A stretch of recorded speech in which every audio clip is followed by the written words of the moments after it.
Hello, and welcome to my session. My name is Pamela Burdman.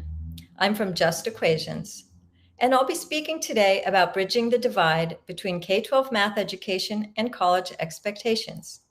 Please be sure to download Just Equations' reports from the resource page. And following my presentation, I'll be responding to your questions in the chat for live Q&A. Now, let's get started. Thank you so much to IES and the other sponsors for inviting me.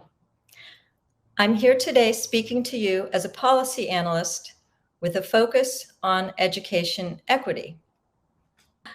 Today, I'll be talking about the outsized role math education plays in college admissions, the influence college admissions has on math education, and how to better connect policies to maximize meaningful K-12 learning while minimizing gatekeeping. While there is a lot of focus on calculus as the pinnacle of high school math achievement, and that's been the case for many years, math associations over the past decade or so have pushed back on that, insisting that students need a broad spectrum of mathematical preparation in general, as well as the specific mathematics learning that will enable them to pursue their field of study in college. And here you see some quotes from the MAA and NCTM about that very issue. Looking beyond calculus, data sciences and mathematics modeling have been cited by the Charles A. Dana Center as two examples of areas in mathematics that are increasingly relevant in contemporary careers and also lend themselves to student-centered teaching approaches that are often considered more effective than traditional instruction. Such thinking has influenced higher education institutions over the past decade or more, which is why we see changes in math requirements reflecting the fact that students are pursuing a range of goals.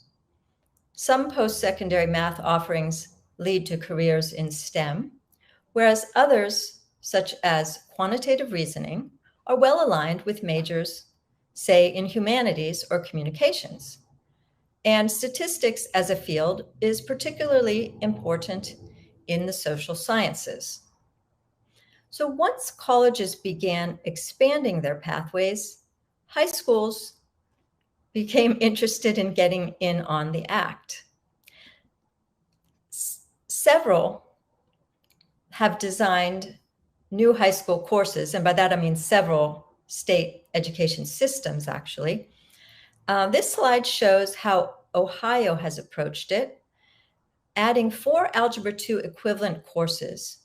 You see going from Algebra 2 on top, Statistics and Probability in the red, Data Science and Foundations in the gray, Discrete Math for Computer Sciences, which is that light green color, and then Quantitative Reasoning, which you see in blue. But what do all these changes mean for college admissions, where taking advanced courses such as calculus is often seen as a ticket to access? So my organization worked with NACAC, the National Association for College Admission Counseling, to conduct a survey. And just a reminder, that report and all the reports I'll be describing are contained in the resources for this conference. So in this report, we looked at the admissions policies, practices, and perceptions that drive a focus on math, namely calculus, in college admissions. Here's what we found.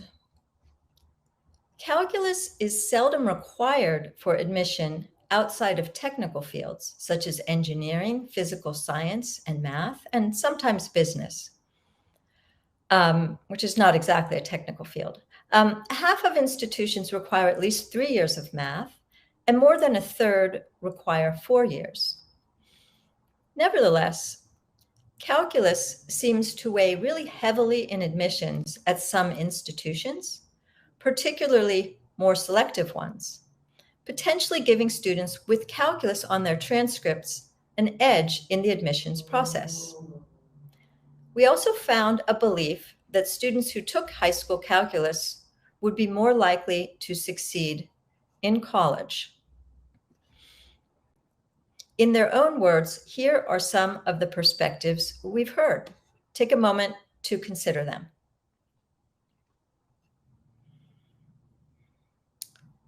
So this was admissions officers. Now let's look at high school counselors. Also last year, we surveyed high school counselors, public and private, as well as independent educational consultants around the country. And here is what they told us. They were even more likely than admissions officers to say that calculus gives applicants an edge in admissions. Overwhelmingly, they told us that colleges expect calculus, so they recommend it by default for students applying to more selective institutions, even if they are not seeking to major in a STEM field. They also described intense competition, a virtual arms race where getting to calculus, and sometimes that even meant 2 years of calculus, was a way for students to sort of edge out their peers, regardless of the learning or educational relevance of the content.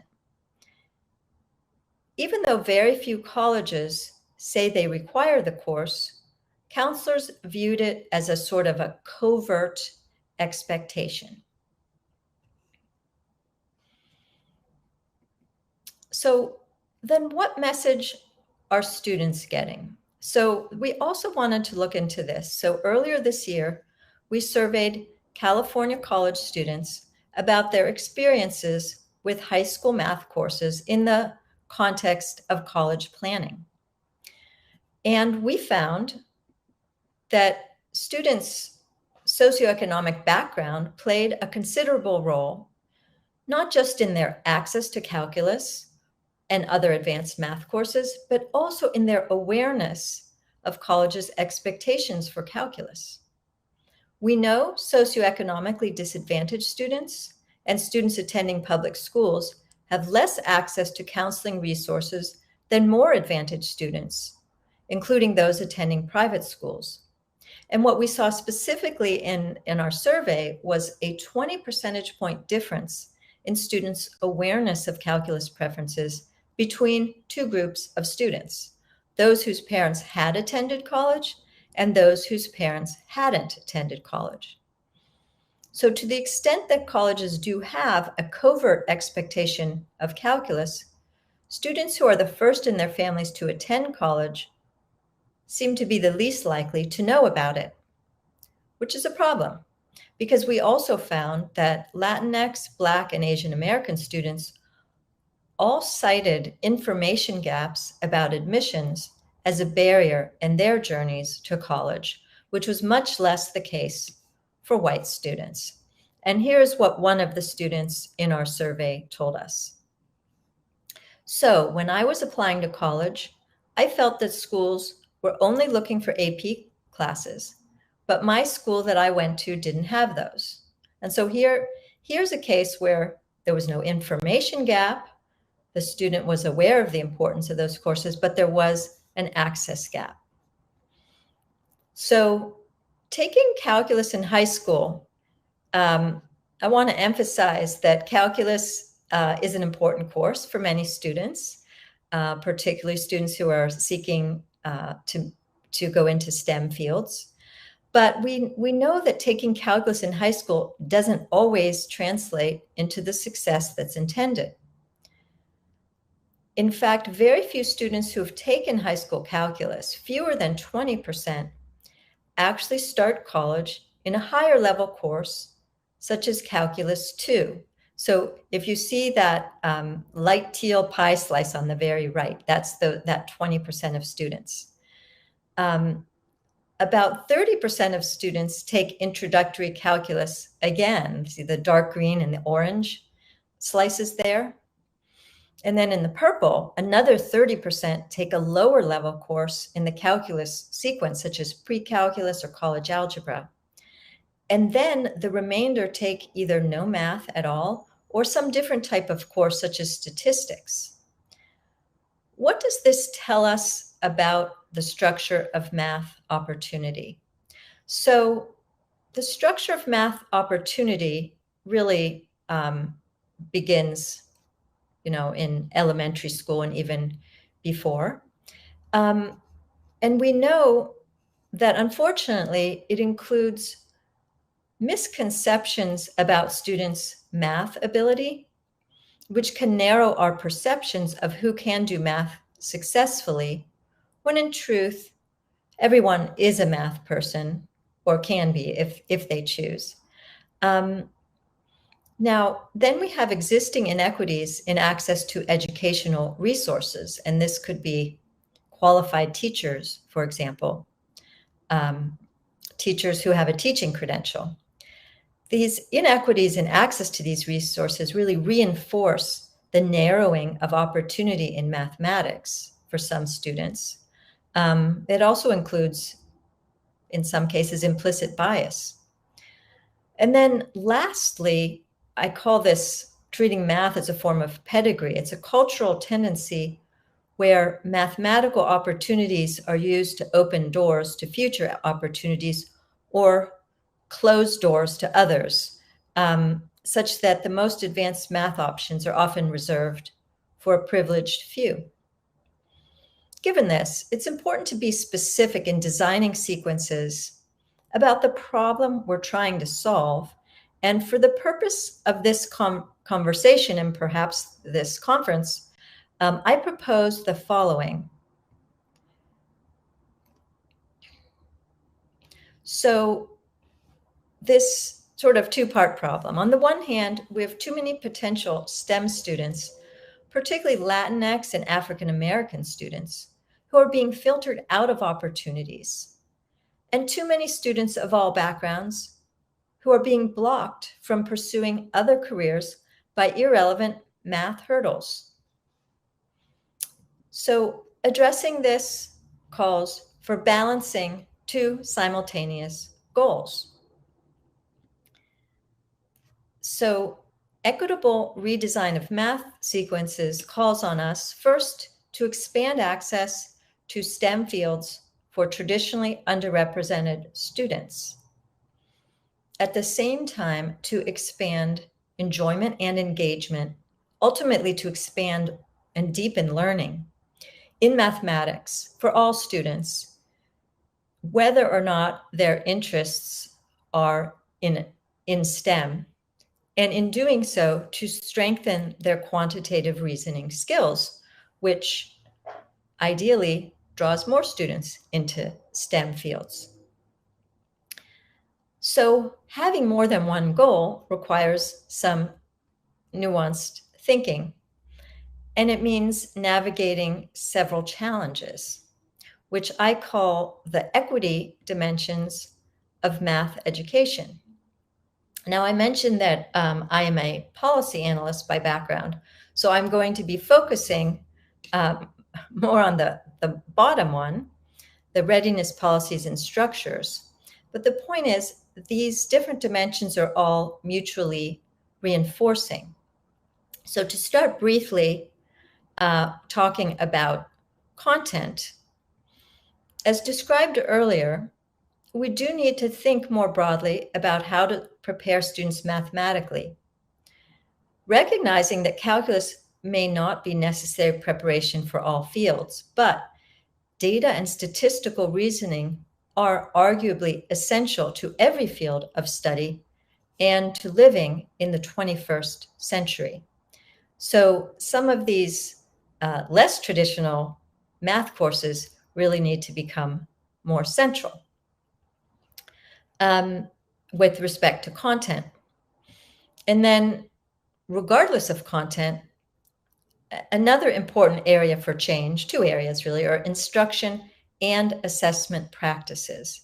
Because too often ineffective practices, rather than students innate interest or talent is what ends up determining students' math trajectories and sort of defining their aspirations in STEM, and that should not be the case.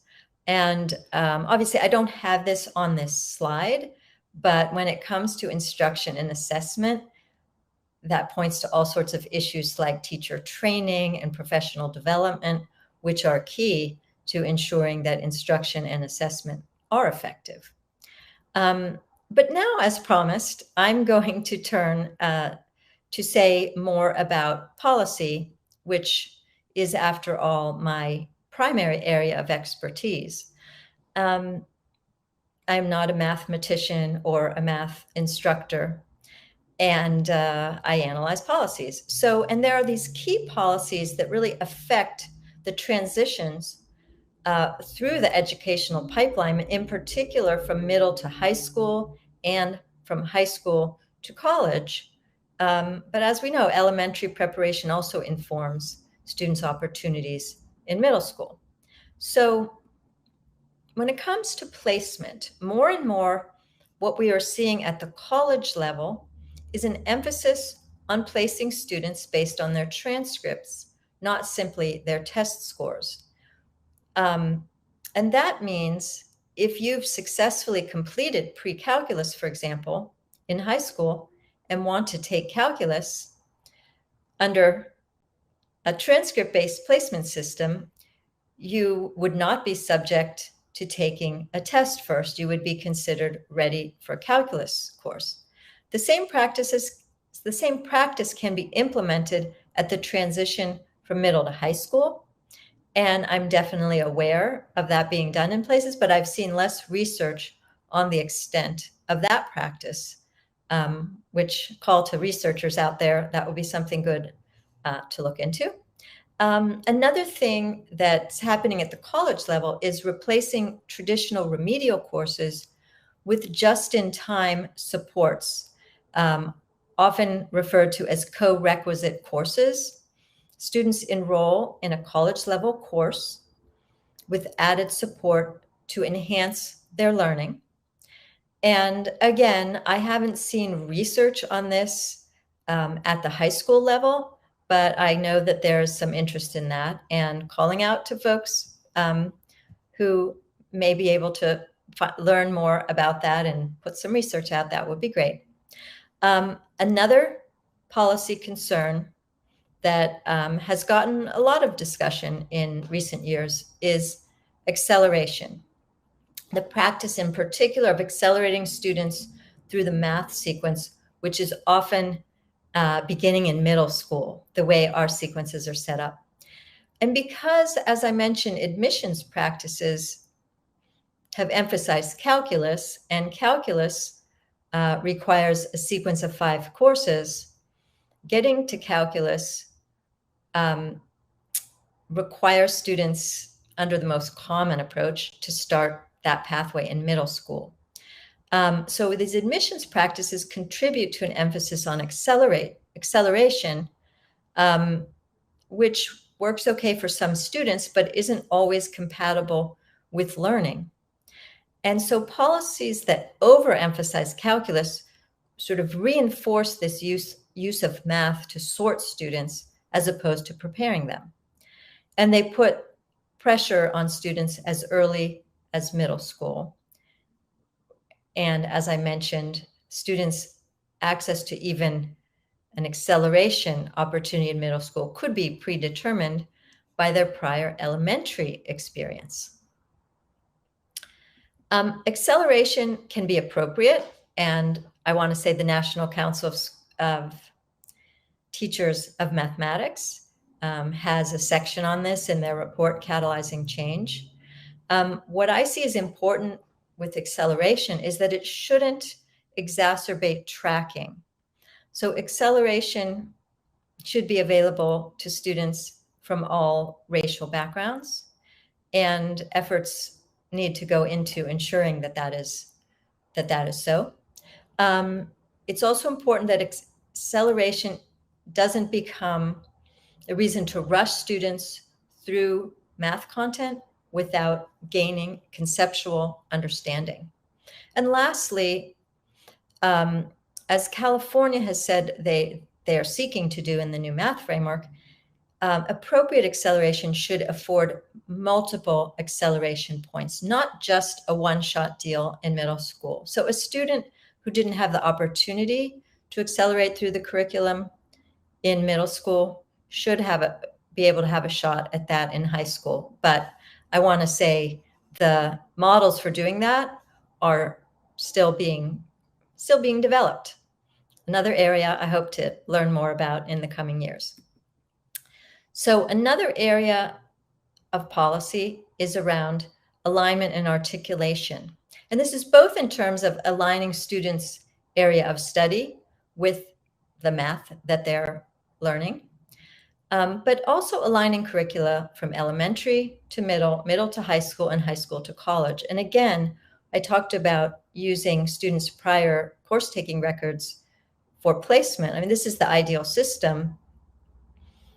You've learned, you've gotten a grade, and then you move on to the next course, regardless of the fact that you've just jumped from one segment from middle school to high school.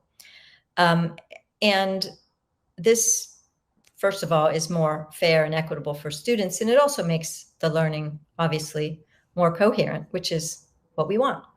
And so now I'd like to come back to admissions policies, which I started with in the beginning. I think when it comes to admissions policies, it's important that we avoid using calculus as a shortcut for evaluating students' potential, particularly in cases when the course is not required for students' intended major. And I would also go farther in arguing that even if it is required for students' intended major, in cases where a student may not have had access to a calculus course during their high school experience, we should be providing a bridge course or a way for those students to still get into STEM fields. And I know some universities are developing such programs or have already developed them. Another thing is, when it comes to math requirements, we need to ensure transparency and awareness by students across demographic groups. Lack of awareness or information gaps are really a poor excuse for letting students, fall through the cracks. And we need to expand access to calculus as well as other advanced math courses in high school, so students can take the courses that best prepare them to reach their college and career aspirations. So this sort of illustrates how admissions policies have an effect on math education, sort of all the way down the pipeline, and how these policies really need to be coherent in order for the learning to be coherent. So just a few closing thoughts to keep in mind. I recommend, again, we really need to focus on learning rather than on course names. In doing so, to base decisions about math education on empirical evidence, and I mean evidence of learning and evidence of students' progress in subsequent studies and in college, as opposed to basing those decisions on traditions or assumptions. And we need to involve math educators, learning scientists, as well as at the higher ed level, other discipline faculty when it comes to admissions, and other education resources in setting these policies, so that we know that they're preparing students for success in their futures, because all students deserve a rich, engaging, and rigorous high school math education that prepares them for the 21st century. So thank you so much for listening. And now I'm ready to answer your questions. Hi, everyone. Thank you for joining. I see a question from Marion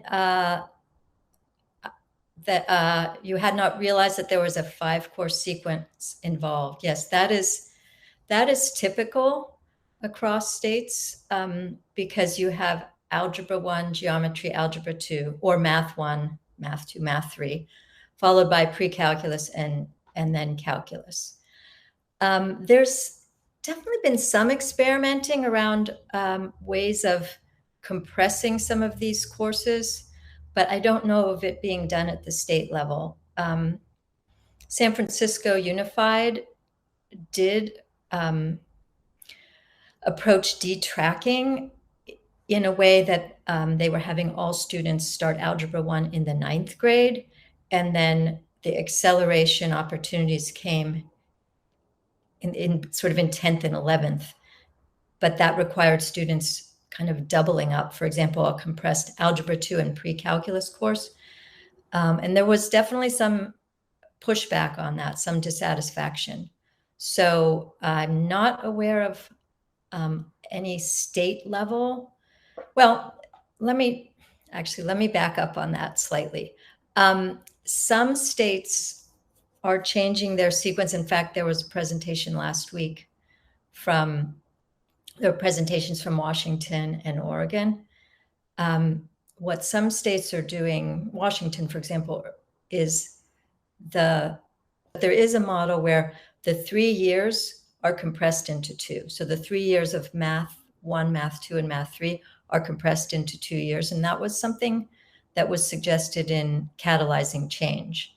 But I'm not aware that anyone's doing that on the state level. What is happening is like what Ohio is doing, giving options other than Algebra 2 for that 3rd year. But the non-Algebra 2 options don't lead to calculus. And I know there's a delay when you enter your questions and when I see them. So I encourage you, if you have any questions, get them in there right away, and I'm happy to respond to them. While I am waiting, let me see if I can actually enter anything in the chat. I'm not sure if I can, but I wanted to mention, since I was speaking about calculus and admissions, since I recorded that video, there was an interesting development.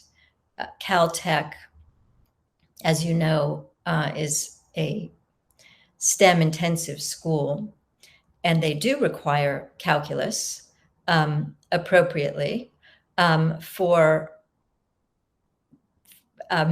all of their majors and for admission. But they were concerned about this idea that not all students have access to calculus in high school, and they looked at how can they be more expansive in terms of how they allow students to meet the calculus requirement. And they have a partnership with Khan Academy where there's courses that students can take through Khan Academy, and they have a system for testing students through Khan Academy that could certify them as prepared in calculus. And Caltech, as many of us know, is a really small and very selective school. They only admit a few hundred students each year. But we thought it was important, and so did the LA Times. The LA Times did a story on this, that it was sending an important signal that this is really an issue, which is why our focus is very much on both and. Let's expand access to calculus for everyone, but particularly traditionally excluded students, Black and Latinx students, low-income students, to be sure that they do have access to calculus during their K-12 experience. But at the same time, let's not expect everyone has to take calculus if their interests lie elsewhere. And admissions offices should take into consideration what opportunities students had available to them. Wondering if anyone else has any additional questions? Okay, so I'm hearing from Tim, who's a high school administrator, but also works with admissions with a highly selective institution. Taking a rigorous course load relative to the options available at your high school is advised. Calculus is designed for STEM intending applicants. But for others, there would typically be other ways to demonstrate taking, challenging coursework if the high school offers alternatives. Yes, that is what we recommend.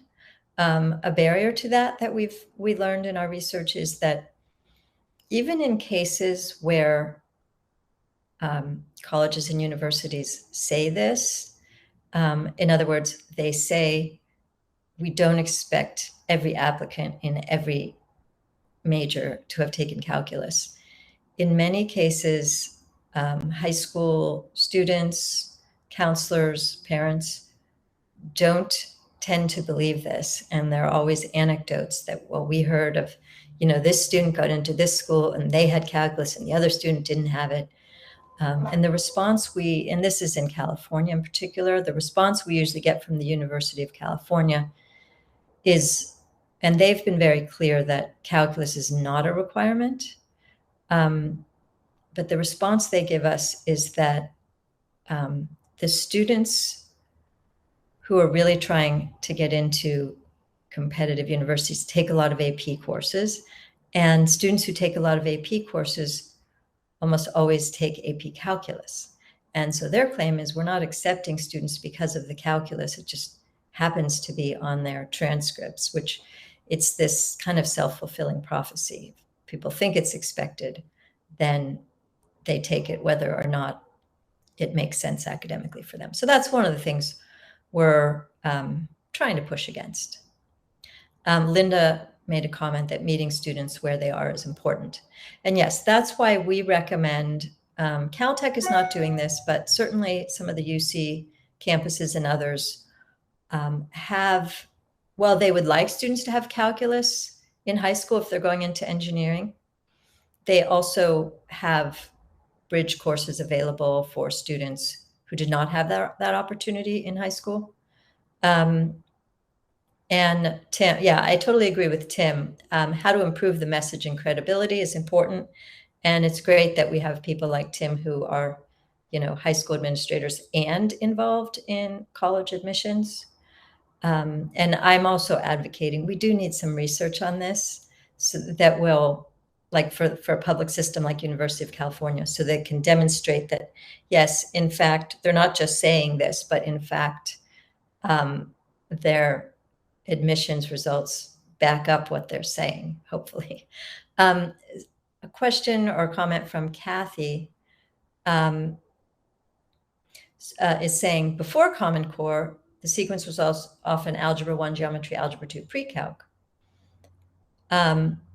And now that the Common Core Algebra 1, Geometry, Algebra 2, which is actually more advanced than the prior sequence, and includes much of what was in pre-Common Core pre-calc, is still often followed by pre-calc. Yeah, great point, Kathy. I think this needs further examination. And that is, in the California math framework, initially there was an effort to put in a compressed sequence that was just 4 courses.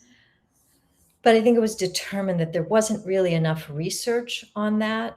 But I completely agree. And that is what NCTM recommended in catalyzing change, which was that that there needs to be some thinning of the curriculum in terms of topics that they use the term obsolete legacy content. What content is in there simply because, that's the way we've always taught it. That's the way I learned it. And I know synthetic division is often raised as one area that some folks think could be sacrificed. And there are others. And my understanding, even back when I went to high school, pre-calculus wasn't a course, but pre-calculus became a course because calculus instructors thought students weren't yet ready for calculus. And that's kind of, I'm just going to keep talking until some other questions come up. That's kind of a funny story about how I even got into working on this. As I mentioned, I'm not a mathematician. I'm not trained in math. I'm a policy expert. And the first report I wrote, I think I had, a question that I was on my list. Oh, before I finish this report, I have to ask some expert, like what's the difference between high school algebra 2, college intermediate algebra, and pre-calculus? And fast forward 10 years, I'm still trying to understand exactly the differences, because if you look at the topic lists, there is quite a lot of overlap. So I appreciate Kathy's comment. We have a few more minutes if there are any other questions. If there's not, we can also end early, but it's out of my hands because I have this delay in the questions. Have we looked at possible divides in the high school to community college transition? Yes. Yeah. In fact, that wasn't covered in the presentation because I was focusing more on the the K-12 end of things. But yes, there's, oh boy, there are definitely divides in the high school to community college transition. What has been positive in many states is that